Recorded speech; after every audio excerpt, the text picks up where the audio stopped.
I never imagined I would sit in a county courthouse waiting room, staring at legal documents that listed my own parents as plaintiffs, claiming ownership of my 2023 Ford F-150 Lariat. 8 years of 60-hour work weeks, saving every penny from construction jobs and weekend landscaping work, all to afford the $82,600 truck I purchased with cash. The bailiff called my name. Standing up with trembling hands, I wondered how the two people who raised me could betray me so completely. 8 months earlier, life felt perfect. At 28 years old, I had worked construction for Peterson Brothers since graduating high school. What started as a summer job became my career, and I loved the satisfaction of building something solid with my own hands. The crew treated me like family, and my boss, Jake Peterson, always said I had the strongest work ethic he had ever seen. But I wanted more than just my regular paycheck. When I turned 22, I started Jackson's Weekend Landscaping, working Saturdays and Sundays to earn extra income. Every spare dollar went straight into my savings account. While my friends spent money on bars and vacations, I drove my beat-up 2009 Silverado with 300,000 miles and lived in a modest one-bedroom apartment. My dream was specific a Ford F-150 Lariat with premium leather seats, panoramic sunroof, and the advanced technology package. I visited Thompson Ford dealership so many times that the staff recognized me immediately. Randy, my salesman, initially thought I was just another young guy dreaming beyond his means. Most people your age finance these trucks over 7 years, Randy said during my third visit, running his hand along the metallic blue paint of my dream vehicle. I shook my head. I want to pay cash, no payments, no interest, just ownership. Randy's expression shifted from skeptical to impressed as I explained my financial plan. Every month I calculated exactly how much I needed to save. I tracked every expense in a notebook, cutting costs wherever possible. Instead of eating out, I meal prepped on Sundays. Instead of buying new clothes, I shopped at thrift stores.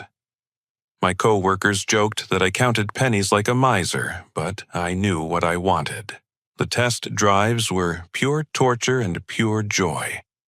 Feeling the smooth acceleration, hearing the premium sound system, experiencing the heated and cooled seats made me work even harder. I picked up additional landscaping clients, worked overtime whenever Peterson Brothers needed it, and even helped neighbors with yard work for extra cash. Finally, after 8 years of sacrifice, my savings account reached $82,600. I called Randy immediately. "Jackson, are you serious about this purchase?" Randy asked, probably thinking I was pranking him. "Dead serious.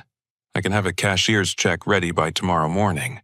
Walking into the bank to request that cashier's check felt surreal. The teller, Jennifer, had processed my regular deposits for years and watched my account grow steadily.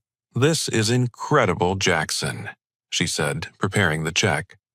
"Most people never save this much cash for a vehicle purchase." The next morning at Thompson Ford, Randy had my truck detailed to perfection. Every surface gleamed, and the new car smell was intoxicating. When I handed over the cashier's check, Randy grinned wider than I had ever seen. "In 23 years of selling cars, I have never had someone your age pay cash for a truck this expensive," he said, shaking my hand. "You should be proud of what you have accomplished." Driving off the lot, I felt pure euphoria. The truck handled like a dream, and every feature exceeded my expectations. I immediately called my parents, Bill and Susan, to share the news. "Dad, I finally did it. I bought the truck." The silence stretched longer than normal. "Which truck, Jackson?" "The Ford F-150 Lariat I have been saving for. $82,600 paid in full." Another pause. "That seems like an awful lot of money for a truck."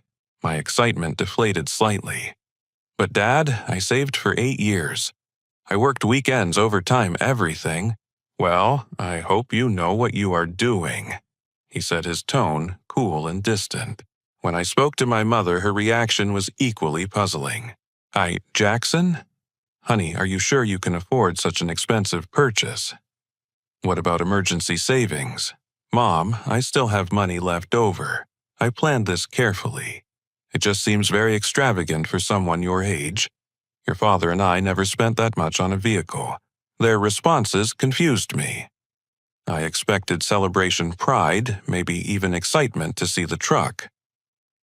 Instead, they seemed concerned, almost disapproving. When I offered to bring the truck over for them to see, they made excuses about being busy. I tried to shake off their negative reaction, but it lingered in the back of my mind.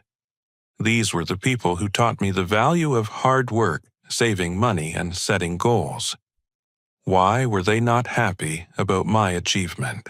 2 weeks later, my father called with an unusual request. Jackson, your mother and I need to borrow your truck for the weekend. We want to visit Susan's sister in Phoenix, and our car needs some work done. Something felt off about the request. What kind of work does your car need? Just some engine trouble. Nothing major, but we do not want to risk breaking down on the highway. I hesitated. The truck was my pride and joy, and I had never let anyone else drive it. But these were my parents, and family helped family.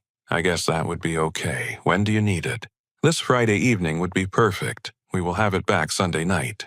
Against every instinct, I agreed. Looking back, that decision changed everything. Friday evening, my parents arrived at my apartment to pick up the truck. My father inspected it thoroughly, asking detailed questions about the insurance coverage. You have full coverage, right? What about comprehensive and collision? Of course, Dad. I have the best insurance money can buy. Why are you asking? Just want to make sure we are protected in case anything happens. His questions made me uncomfortable, but I attributed it to parental caution. I handed over the keys and watched them drive away in my beautiful truck. Saturday morning, my phone rang at 7:30. Jackson, it's your father. Quick question about the insurance.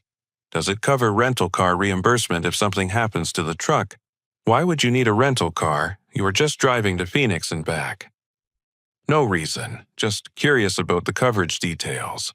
The conversation felt strange, but I answered his questions and went about my day. Saturday afternoon, my mother called with an equally bizarre inquiry. Honey, we were wondering about the paperwork situation with the truck. Do you have the title with you? The title? Why would you need to know about the title? Oh, we were just curious. You know how these things work when you are driving someone else's vehicle. Mom, the title is in my name only. It is locked in my safe at home. Is there a problem? No problem at all, sweetheart. Just making conversation. By Sunday evening, anxiety gnawed at my stomach. My parents had not called to confirm their return time, and they were not answering their phones. I tried calling repeatedly, but every call went straight to voicemail. Monday morning, I called in sick to work and drove my old Silverado to their house. Their car sat in the driveway looking perfectly fine. No signs of engine trouble or recent repairs. I knocked on the front door, my heart pounding. Jackson, my mother said, opening the door with forced cheerfulness. What brings you by? Where is my truck, Mom? You were supposed to return it last night. She glanced nervously over her shoulder. Oh, we had some car trouble on the way back. We need to keep the truck a few more days. Car trouble. Your car is sitting right there in the driveway. My father appeared behind her, his face defensive. We had trouble in Phoenix, not here. We managed to get the car home, but we still need your truck for a few days. Dad, I need my truck back. I have work, I have responsibilities. It will just be a couple more days, son. Family helps family, right? The phrase stung because I had used those exact words to convince myself to lend them the truck. Something was very wrong, but I could not put my finger on what. I want my truck back now. My mother started crying and my father's face hardened. Look, Jackson, we are in a bit of a situation. We use the truck as collateral for a loan. The world stopped spinning. You did what? We needed money quickly and the truck was sitting there. We put it up as collateral for $25,000. How could you do that? It is not your truck. My father's voice rose. We raised you, fed you, clothed you for 18 years. The least you can do is help us when we need it. Help you. You committed fraud. You cannot use someone else's property as collateral without their permission. My mother continued sobbing. We did not think you would mind. You have so much money and we are struggling.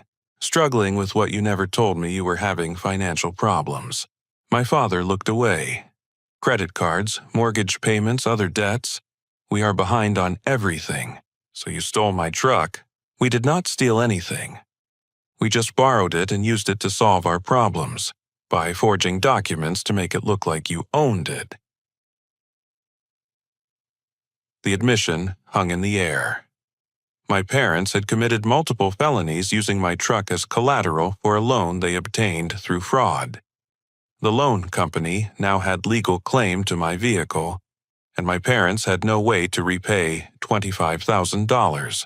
Jackson, please, my mother begged.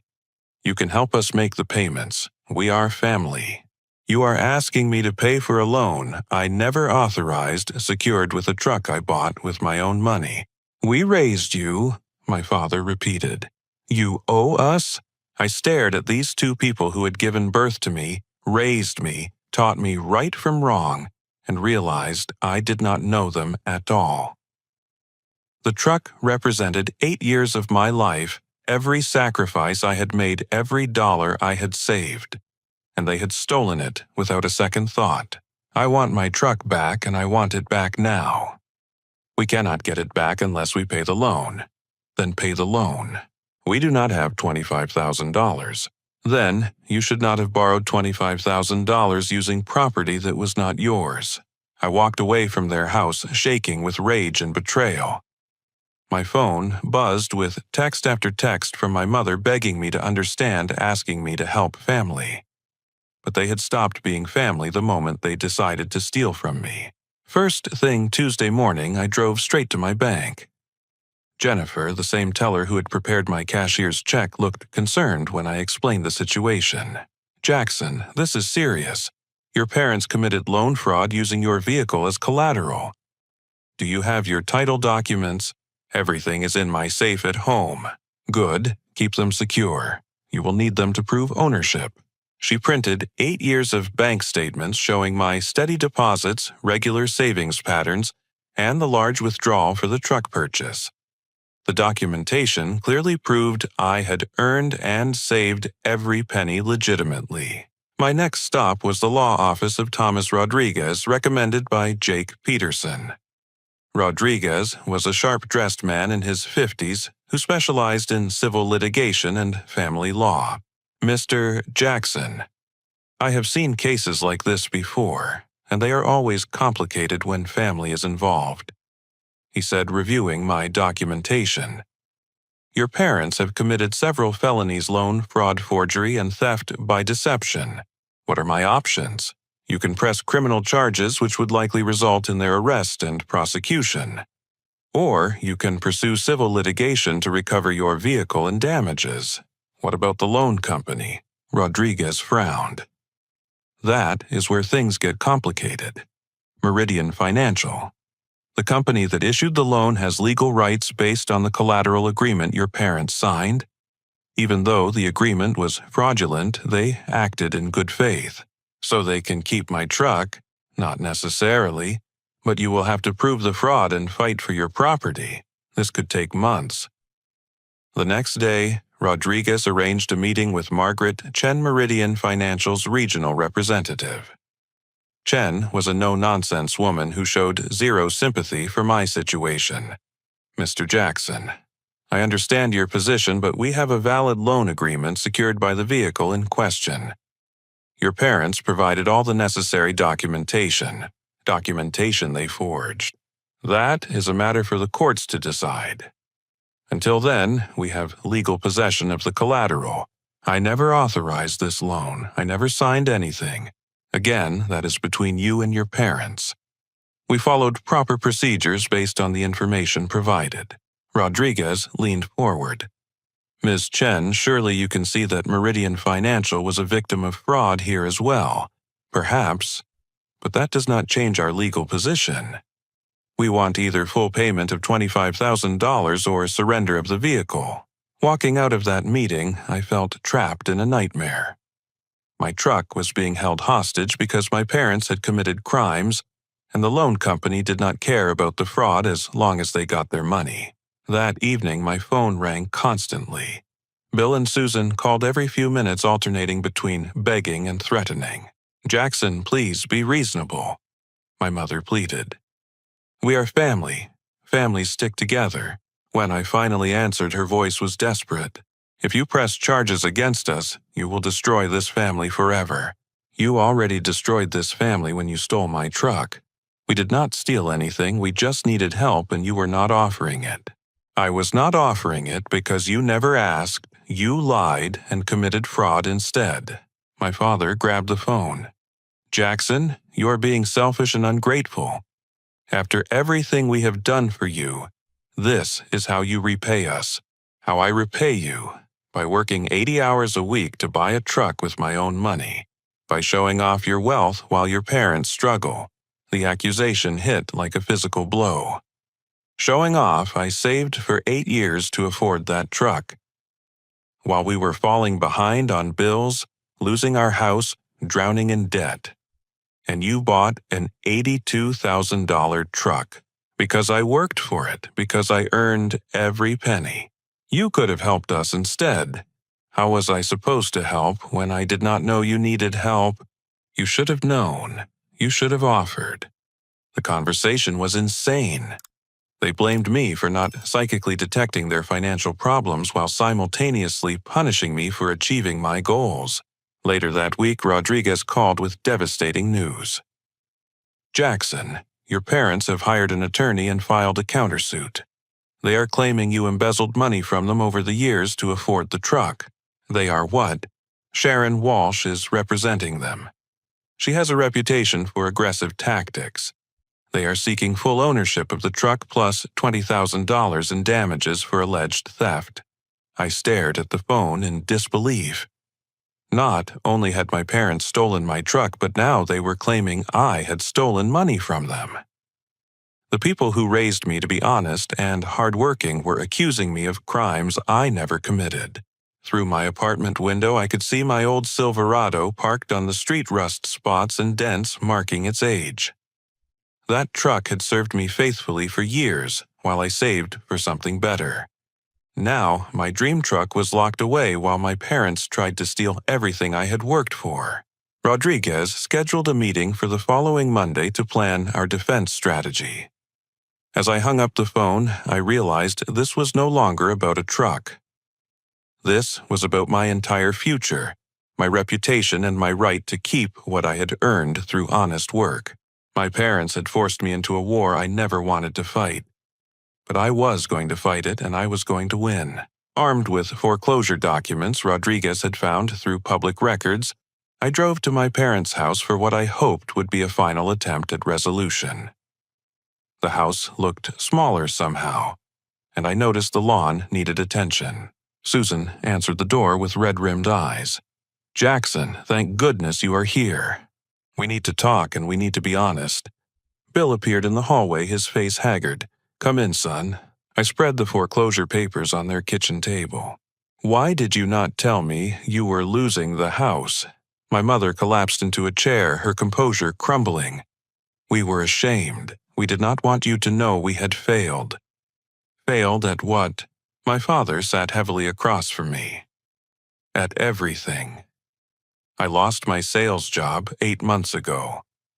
I have been pretending to go to work every day, but I spend my time at the library or the park." 8 months, Dad, why did you not tell me?" "Because I was supposed to be the provider, the strong one. How could I admit to my son that I was a failure?" Susan wiped her eyes with a tissue.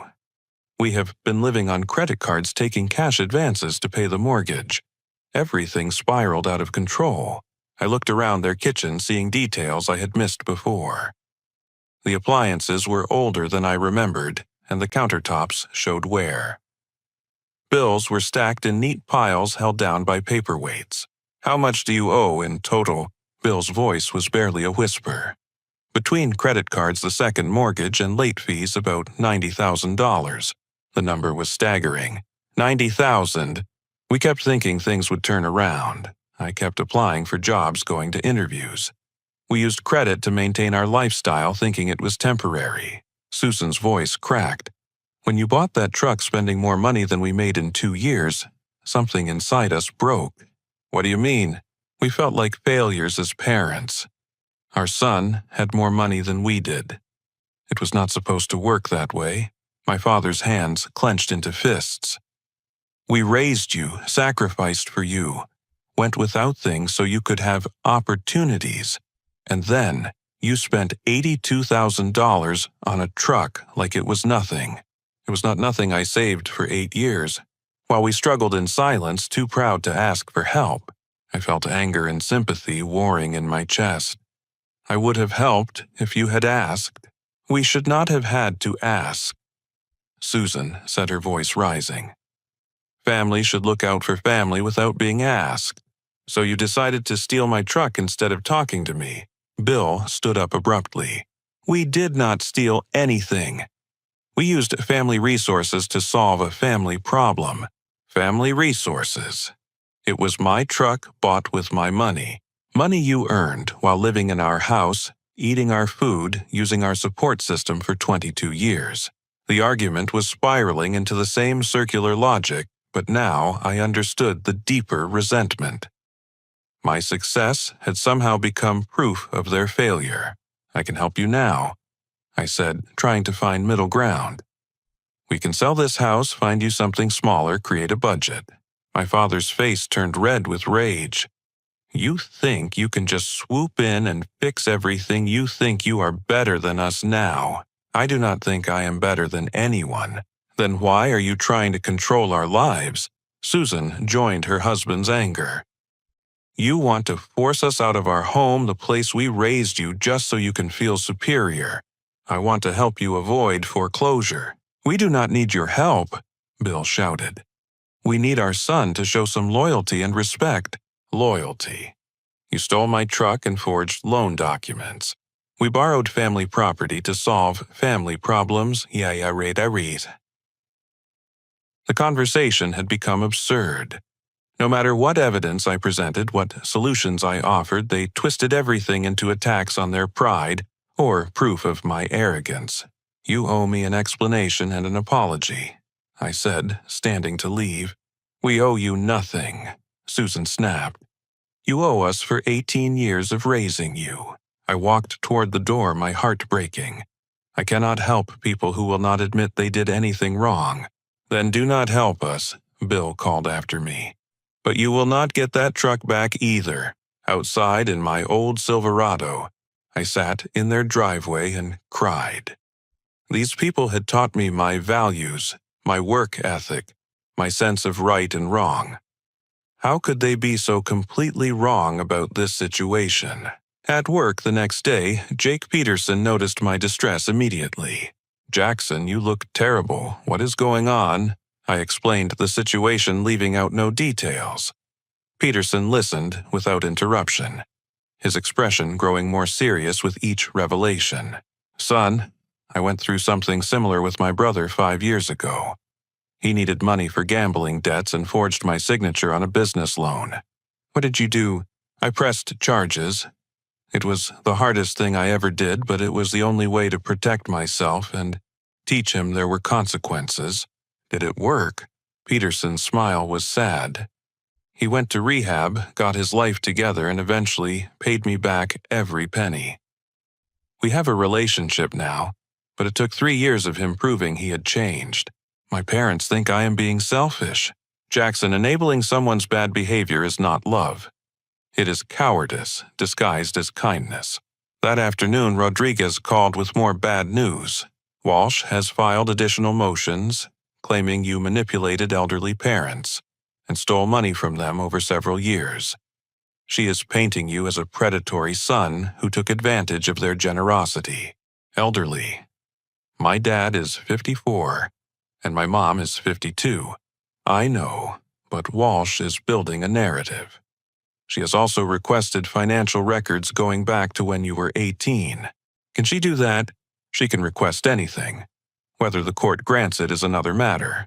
When I got home, I found a voicemail from my uncle Carl, my father's brother. Jackson, your parents called and told us what you did to them. I am disappointed in you, son. Family is family, and you should be ashamed of yourself. More calls followed. Cousins, aunts, family, friends, all convinced by my parents' version of events. In their story, I was the ungrateful child who refused to help desperate parents, and then had them arrested when they tried to solve their problems. My reputation in our tight-knit community was crumbling, built on lies my parents were spreading to justify their crimes. But the worst call came from my father the next evening. I hope you are happy, Jackson. Your mother is in the hospital. The stress of fighting her own son gave her a heart attack. The hospital waiting room smelled of disinfectant and fear.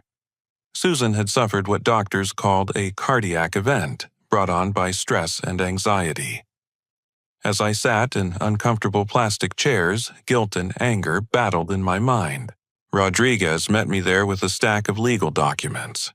Jackson, I know this is difficult timing, but Walsh has accelerated her filings.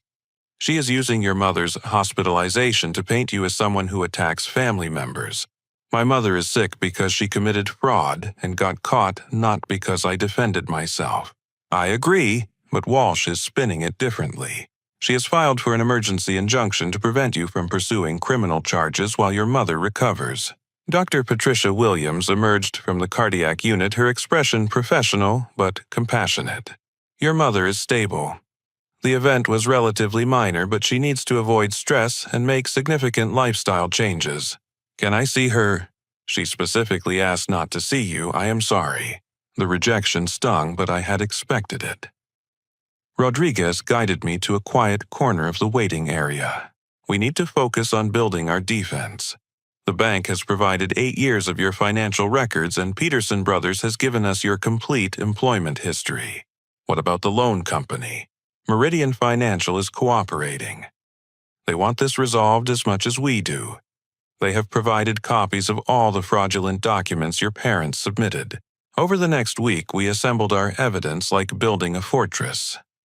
My tax returns showed consistent income from construction work and my landscaping business.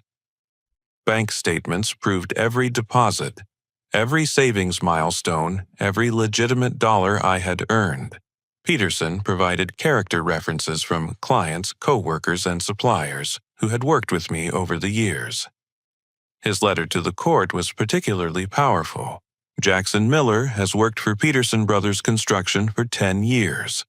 In that time, he has never missed a day without calling, never failed to complete a project on time, and has earned the respect of everyone who knows him.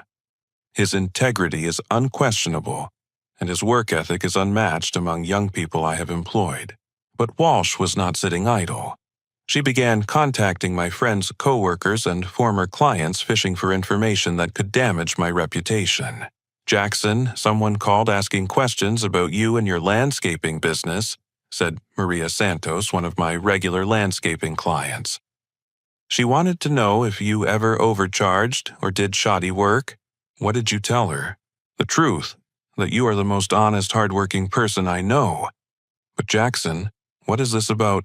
Explaining the situation to clients and friends was humiliating, but their support was overwhelming. Every person Walsh contacted provided glowing character references instead of the dirt she was seeking. Meanwhile, my relationship with Amanda deepened as she witnessed my integrity under pressure. We had been dating for 6 months, but the crisis revealed her true character. Jackson. I watched my parents go through a nasty divorce when I was 16. I know what family legal battles look like, and I know the difference between right and wrong. You are doing the right thing. It does not feel like it when my mother is in the hospital. Your mother is in the hospital because she and your father made terrible decisions and got caught. That is not your fault. Amanda's support meant everything, but the stress was affecting my work performance. I made a measurement error on a Peterson Brothers project that cost the company $2,000 in wasted materials. Jake Peterson called me into his office the next morning. "Jackson, you are human. Everyone makes mistakes under pressure, but I cannot have you working construction when your mind is somewhere else." My heart sank. "Are you firing me? I am giving you paid administrative leave until this legal situation is resolved. The company has a fund for employees dealing with family emergencies and you qualify. Jake, I cannot accept charity. It is not charity. It is an investment in a valuable employee who is going through temporary difficulties." Peterson's generosity was humbling, but it also gave me time to focus entirely on the legal battle. Rodriguez hired private investigator Carlos Mendez to dig deeper into my parents' finances. What Mendez discovered was shocking. "Jackson, your father has been working under-the-table construction jobs for 2 months while collecting unemployment benefits. That is fraud. Are you sure? I have photographs of him working job sites and I spoke to the contractors paying him cash. What else? Your mother has a secret savings account with $8,000 from selling family antiques and jewelry. She has been hiding assets while claiming poverty." The evidence of my parents' deception kept mounting. Mendez found internet search histories showing they had researched how to use someone else's vehicle as loan collateral. Text messages between them discussed teaching Jackson a lesson and making him share his wealth. Most damaging of all, Mendez discovered that Walsh had been coaching my parents to expand their false claims against me. "She told them to claim you stole money over several years, not just that you refused to help them," Mendez explained. "She is manufacturing a case that does not exist." Rodriguez prepared our countersuit meticulously. We were seeking return of the truck payment of all legal fees and damages for defamation and intentional infliction of emotional distress. "Jackson, your parents have forced us into a nuclear option. But given the evidence we have, I believe we can prove not only that they committed fraud, but that their attorney has been encouraging them to lie." The night before our final preparation meeting, I drove to my parents' house one last time. The foreclosure notice was now posted prominently on the front door, and the yard was overgrown with weeds. Susan answered the door looking frail and older than her 52 years. "Jackson, please, can we not find a way to work this out? Are you ready to admit what you did wrong and make it right?" Behind her, Bill appeared with a face full of rage. "There is nothing to admit.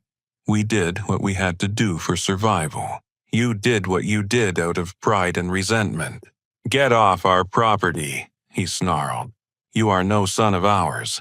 Walking away from that house, I realized my parents were more committed to their false narrative than to the truth or our relationship.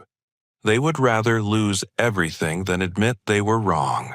Rodriguez's investigation had uncovered one final devastating piece of evidence that would change everything. Carlos Mendez's final report contained the smoking gun we needed. Hidden in credit card statements and bank records was proof that my parents had already spent most of the $25,000 loan on luxury items rather than necessities. "Jackson, look at these charges," Rodriguez said, spreading receipts across his desk. "A 7-day cruise to the Caribbean for $4,000 purchased 2 weeks after getting the loan. A diamond bracelet for your mother, $2,800. Home theater system, $3,000. They said they needed money for mortgage payments and basic living expenses. They spent less than $6,000 on actual bills. The rest went to items they wanted but could never afford." The evidence destroyed their claims of desperation. While Susan was in the hospital claiming stress from fighting her own son, she had been wearing a diamond bracelet bought with money stolen from me. This proves they were not desperate victims trying to save their home. They were opportunistic thieves who saw your success as something they deserved to share without earning it. Mendez had also uncovered evidence of Walsh's coaching. Recorded phone calls showed her encouraging my parents to expand their false claims against me. She told them to say you had been taking money from them since you were 18. She helped them create a timeline of alleged theft that never happened. Can we use that in court? Absolutely. It proves both fraud and suborning perjury. 3 days before the hearing, I attempted one final reconciliation with my parents. I drove to their house with a comprehensive settlement offer prepared by Rodriguez. They could drop all false claims against me, return my truck, and accept my help restructuring their debts. I would not press criminal charges, and I would loan them money to avoid foreclosure if they entered financial counseling. Bill answered the door with Walsh standing behind him. Mr. Jackson. Walsh said before I could speak, any communication needs to go through me. I am trying to offer my parents a way out of this mess without going to court. Your parents have made their position clear. They want what is rightfully theirs. Rightfully theirs. They stole my truck. Walsh's smile was cold and professional. Your parents invested 18 years in raising you. They consider your success partially theirs. My success belongs to me because I worked for it. That is a matter of opinion. Behind Walsh, I could see my parents standing in their living room surrounded by the luxury items they had purchased with stolen money. The home theater system dominated one wall, and Susan wore the diamond bracelet even though she was supposedly recovering from a stress-induced heart attack. Bill, Susan, this is your last chance to do the right thing. My father stepped forward, his face hard with pride and resentment. The right thing is for you to take care of your family like we took care of you. I offered to take care of you. You chose to steal from me instead. We chose to claim what we were owed. You were owed nothing. You chose to have children, and that came with responsibilities you fulfilled because it was your legal and moral obligation. Susan's voice was bitter. So we get nothing for 18 years of sacrifice. You get the satisfaction of raising a son who became successful through hard work and honesty. You get to be proud of what you accomplished as parents. We get to watch our son ignore our needs while spending money like water. Spending money I earned over 8 years of saving. Walsh interrupted the exchange. Mr. Jackson, this conversation is inappropriate. Please leave. I looked at my parents one final time, seeing strangers wearing familiar faces. I tried to save this family. You chose to destroy it. Walking back to my truck, I felt something shift inside me. The guilt and confusion were gone, replaced by clarity and resolve. These people had taught me right from wrong, then abandoned those principles when it suited them. Rodriguez was waiting in his office with our final preparation materials. How did it go? They are committed to their lies. Walsh has convinced them they can win. Good. That means they will not accept a reasonable settlement which gives us justification for pursuing maximum damages. What are our chances? Rodriguez's confidence was unshakable. Jackson, I have been practicing law for 28 years. I have never had a case with evidence this overwhelming. Your parents committed multiple felonies, lied to attorneys, and wasted stolen money on luxuries while claiming desperation. And Walsh, she will be lucky if she does not face disciplinary action for suborning perjury. The night before court, I sat in my apartment looking at 8 years of financial records, employment documents, and character references. Every piece of evidence told the same story: a young man who worked hard, saved money, and achieved his goals through legitimate means. My phone buzzed with a text from Amanda. Tomorrow, you get your truck back and your life back. I am proud of you for fighting for what is right. Peterson had called earlier to wish me luck. Son, you are doing what every honest person should do when faced with fraud and theft. Do not let anyone make you feel guilty for protecting yourself. Even my old clients had sent messages of support. Maria Santos had written, Jackson, you landscaped our yard with such care and precision. That same integrity will carry you through this legal battle. As I fell asleep, I thought about the 8-year journey that had led to this moment. Every early morning, every overtime shift, every weekend spent working instead of relaxing had brought me to this point. I had earned the right to own that truck through honest labor, and I would not let thieves steal it, regardless of what DNA we shared. Tomorrow, justice would finally be served. The courthouse was packed with family members, friends, and supporters when I arrived that morning. Amanda squeezed my hand as we walked past my Uncle Carl, who refused to make eye contact. Some family relationships might never heal, but I had learned to value the people who supported truth over blood ties. Judge Patricia Harrison presided over the hearing with stern efficiency. She had reviewed all the evidence in advance and clearly had little patience for frivolous litigation. Rodriguez presented our case methodically, like building a house from the foundation up. He started with my employment record showing 10 years of consistent work at Peterson Brothers and 6 years of successful landscaping business. Your Honor, the evidence shows that Jackson Miller earned every dollar he saved through legitimate employment. Bank records confirm regular deposits matching his pay stubs and business income. Peterson took the witness stand and testified about my character and work ethic. Jackson is the most reliable employee I have ever had. He has never missed work without calling, never failed to complete a project, and has earned respect from every client and coworker. His integrity is absolute. When Rodriguez presented the truck purchase documentation, the legitimacy was undeniable. The dealership sales records, cashier's check insurance documents, and title registration all proved I had bought the vehicle legally with my own money. Then came the devastating evidence of my parents' fraud. Rodriguez displayed copies of the forged loan documents complete with fabricated signatures, claiming I had given them the truck as a gift. Your Honor, these documents were created by the defendants to defraud Meridian Financial into believing they owned Mr. Miller's vehicle. Walsh attempted to object, but Judge Harrison overruled her immediately. Counselor, I have reviewed these documents extensively.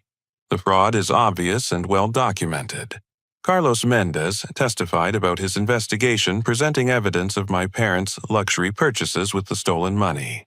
Defendants claimed they needed the loan proceeds for basic living expenses and mortgage payments.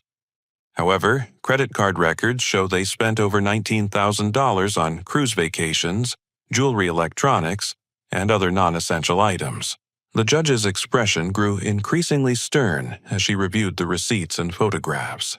When Rodriguez presented the recorded conversations between Walsh and my parents, the courtroom fell silent.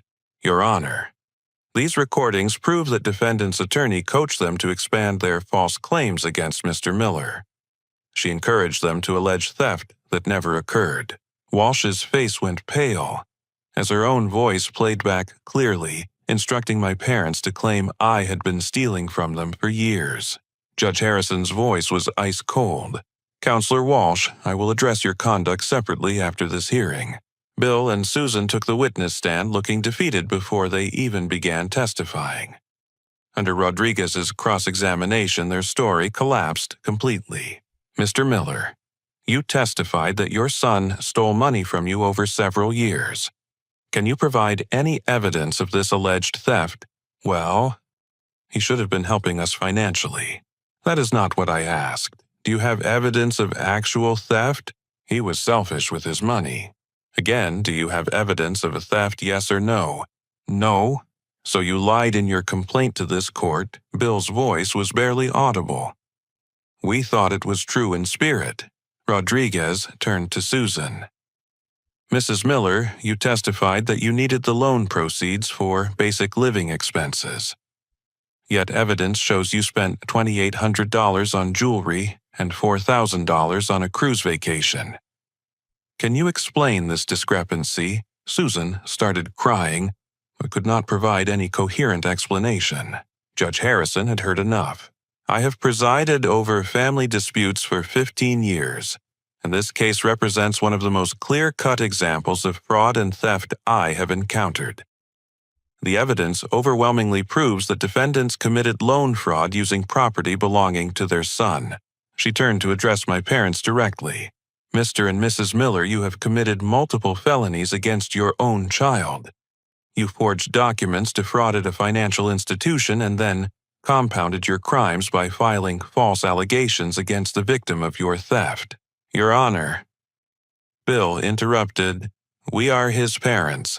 We raised him. And that makes your crimes more despicable, not less. Parents are supposed to protect their children, not steal from them." Judge Harrison's ruling was swift and comprehensive. I hereby order the immediate return of the 2023 Ford F-150 Lariat to Jackson Miller, who is the rightful and legal owner. Defendants are ordered to satisfy the fraudulent loan with Meridian Financial within 30 days or face criminal prosecution. Furthermore, defendants are ordered to pay all of plaintiff's legal fees and court costs totaling $38,000. Finally, I am awarding damages to Mr. Miller for defamation and intentional infliction of emotional distress in the amount of $15,000. Ms. Walsh, you will remain after this hearing to discuss potential disciplinary action for suborning perjury. As the gavel fell, I felt 8 months of stress and anger drain from my body. Amanda hugged me tightly while Peterson clapped me on the back. "Son, you fought for what was right and won. That takes courage." My parents sat at their table looking stunned and defeated. Susan was crying, but Bill stared straight ahead with the same stubborn pride that had caused this entire mess. Outside the courthouse, Rodriguez shook my hand with genuine satisfaction. "Jackson, justice was served today. Your integrity and perseverance paid off." What happens next? Meridian Financial will release your truck immediately. Your parents have 30 days to pay their fraudulent loan or face criminal charges. Given their financial situation, prosecution is likely. That afternoon, I drove to Meridian Financial's lot to reclaim my truck. Seeing it again, after 8 months, felt surreal. Randy from the dealership had arranged for professional detailing, and it looked exactly as I remembered. Driving home in my Ford F-150 Lariat, I reflected on the journey that had brought me to this moment. The truck represented more than transportation. It symbolized the principle that hard work and honesty would be rewarded, that people could not simply steal what others had earned. Over the following weeks, my reputation in the community was fully restored as the truth spread. Uncle Carl called to apologize along with other family members who had believed my parents' lies. "Jackson, we should have known better. Your character speaks for itself." Peterson promoted me to project supervisor, recognizing that I had proven my integrity under the most intense pressure possible. "Son, anyone can be honest when it is easy. You showed honesty when it cost you everything. And that is the kind of character we need in leadership." My relationship with Amanda deepened as we both realized we had found partners who would stand by each other through any crisis. "Jackson, watching you fight for what was right taught me what kind of person you really are. That means everything to me." 3 months later, I visited my parents' house one final time. They had lost their home to foreclosure and were living in a small apartment across town. I found them looking older, defeated, and bitter. "I came to offer you one last chance at a relationship," I said. "But it has to be based on honesty and mutual respect." Susan looked up hopefully, but Bill's face remained hard. "We do not need anything from you. I am not offering money. I am offering forgiveness if you can admit what you did wrong and commit to rebuilding trust." "We did nothing wrong," Bill insisted. "We tried to solve our problems and you destroyed our lives. You destroyed your own lives by committing crimes instead of asking for help." Susan reached out tentatively. "Jackson, maybe we could try counseling, family therapy." Bill stood up abruptly. "We are not begging our son for anything." I realized that some people would rather lose everything than admit they were wrong. My father's pride was more important to him than our relationship, and my mother would follow his lead. "The door is always open if you change your minds, but I will not allow you to abuse me or anyone I care about ever again." Walking away from that apartment, I felt sad, but not guilty. I had offered them every possible chance for redemption, and they had chosen bitterness over growth. 6 months after the court victory, I was promoted again at Peterson Brothers and had saved enough money to put a down payment on my own house. Amanda and I moved in together, building a life based on honesty, hard work, and mutual support. The experience had taught me that family is not defined by blood relationships, but by love, respect, and shared values. Peterson had become more of a father figure than my biological father. Amanda had shown more loyalty than my parents ever had. The friends and co-workers who supported me during the crisis had proven to be my real family. My 2023 Ford F-150 Lariat remained a symbol of what could be achieved through dedication and perseverance. Every time I drove it, I remembered the 8 years of sacrifice that made it possible, and the 8 months of fighting that kept it mine. The deepest lesson was about self-worth and boundaries. I had learned that protecting yourself from people who claim to love you is sometimes the most loving thing you can do for yourself and them. True love does not require you to accept abuse, theft, or manipulation. Some relationships cannot be saved when one side refuses to acknowledge wrongdoing or change destructive behavior. But walking away from toxicity creates space for healthy relationships to flourish. As I write this story, my parents have never apologized or admitted wrongdoing. They lost their house, damaged their credit, and destroyed relationships with extended family members who learned the truth. Bill eventually found another sales job, but their financial situation never recovered. Sometimes I wonder if they ever think about the path not taken the relationship we could have had if they had simply asked for help instead of stealing. But I have learned that you cannot save people who refuse to be saved. My life today is built on the foundation of honest work, genuine relationships, and clear boundaries. The truck in my driveway represents not just personal achievement, but the principle that integrity will be rewarded, even when it seems like the whole world has turned against you. Have you ever had to choose between family loyalty and doing what was right? How did you handle a situation where people you loved tried to take advantage of your success or generosity? I believe that standing up for yourself teaches others how to treat you, even when those lessons are painful for everyone involved. Thank you for listening to my story. I hope it encourages you to value your own hard work and never let anyone steal what you have earned through honest effort. Please like this video if it resonated with you, subscribe for more real-life stories about overcoming family challenges, share it with anyone who might be facing similar difficulties, and leave a comment about your own experiences with setting boundaries in family relationships. Remember that your worth is not determined by what others take from you, but by what you refuse to let them steal. Stay strong, work hard, and never apologize for achieving your dreams through legitimate means. Until next time, keep building the life you deserve.